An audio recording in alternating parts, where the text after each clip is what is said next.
کر رہے ہیں. ہم مدرسے کے لیے چل رہے تھے, ابھی راستے میں گئے ہیں نا, تب آپ کی ماں نے جو اشرفیاں رکھی تھی وہ آپ کی صدری میں سلی ہوئی ہے. عبد القادر جیلانی چلے گئے, راستے میں قافلہ ڈاکوؤں کا شکار ہو گیا, اور جب ڈاکوؤں کے سردار کے پاس ایک سپاہی پہنچا, کہنے لگا اس قافلے میں ایک بچہ ہے. اس بچے سے پوچھا گیا تیرے پاس کیا ہے؟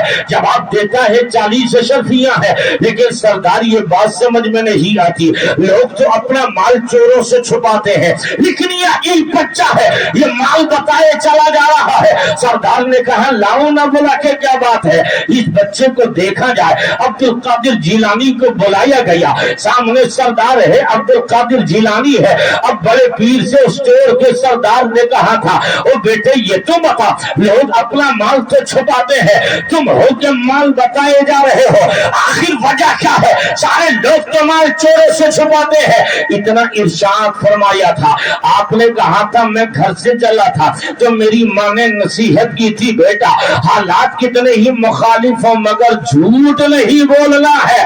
اب میں نے کہا عبد القادر کی ماں, یہ معاملہ کھل رہا ہے, یہ راز سمجھ میں آ رہا ہے. جب ہم اپنے بچوں کو مدرسے بھیجے تو کہتے ہیں بیٹا دل لگا کے پڑھنا, محنت سے پڑھنا, اور تم نے کہا بیٹا جھوٹ نہ بولنا.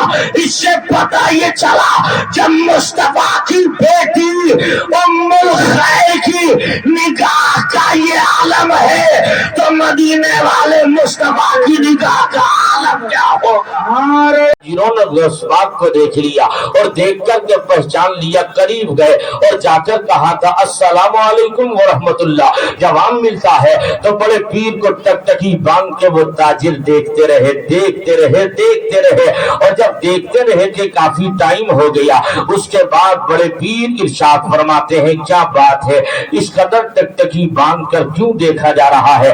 تمام لوگوں نے تو ان تمام تاجروں نے کہا تھا اے بیٹے عبد القادر جیلانی ہمیں جانتے ہو؟ عرض کیا نہیں. بڑے پیر سے ارشاد فرمایا ان تاجروں نے, اے بیٹے عبد القادر تم ہمارے پڑوسی ہو, ہم تمہارے پڑوسی ہیں, تمہارا گھر ہمارے گھر کے برابر میں ہے.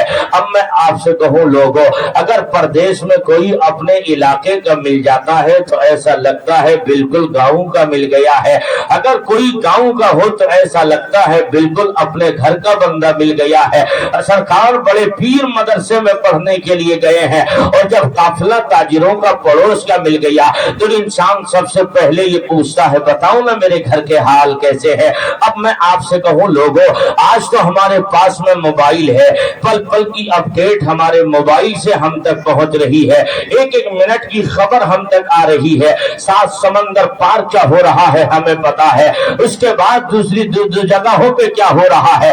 جب واپس میں باہر اس کے بعد جب واپس آپ آئیں گے تب آپ دیکھیے ایئرپورٹ پہ اتر رہے ہیں, اگر لینے کے لیے آپ کا بھائی گیا ہو, لینے کے لیے آپ کی ماں گئی ہو, اگر ریسیو کرنے آپ کی بیوی بچے بھی ہو, سب کے سب آپ کو لینے گئے ہو, تب دیکھنا اس وقت میں للچائی نظریں کس کی ہیں, اس وقت میں تجھے پتا چلے گا. جیسے ایئرپورٹ سے باہر نکلے گا نا تب تجھے سمجھ میں آئے گا ممتا کیا چیز ہے.